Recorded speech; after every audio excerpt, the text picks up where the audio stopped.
नमस्कार मंडळी, कशा सर्वजण मस्त आहात ना? तर मीही मस्त आहे बघा. तर इकडे बघू शकता छान असं मस्त पातेलमध्ये दूध ठेवले, कारण मला बनवायचे गव्हाच्या शेवयांची खीर.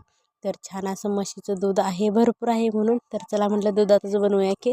तर छान असं उकळी मारून दूध घेतलं, साखर वगैरे त्यामध्ये ॲड केले मी, आणि हलकेशा शेवया मी भाजून घेणार आहे शेवया. तर आमच्याकडे शेवाळ्या म्हणतात इकडे बरं का, आणि कोण कोण शेवया म्हणतात. तर तोपर्यंत मला भूक लागली होती, तोपर्यंत म्हटलं तर चला थोडेसे फरसाणे वगैरे खाऊन घ्यावा, म्हणजे खीर होऊसपर्यंत. इकडे 4 वेलदोडेचे वेलदोडे चेचून घेतले. बाकीचे काही नव्हतं माझ्याकडे, ड्रायफ्रुट्स वगैरे नव्हते त्यामध्ये ॲड करायला, पण जे होतं माझ्याकडं त्यामध्ये मी छान अशी मस्त दुधातली शेवयांची खीर बनवली. तर इकडे बघा छान असे बारीक ठेचून घेतले, त्याच्या साली पण त्यामध्ये टाकल्या आणि शेवया ॲड केल्या, कारण हलक्याशा भाजून घेतल्या होत्या. छान मस्त झाल्या बरं का, शिरकुर्मा झाल्यासारख्या झाल्या त्या, म्हणजे मुस्लिमच्या ह्याच्यात करतात बघा, त्याच्या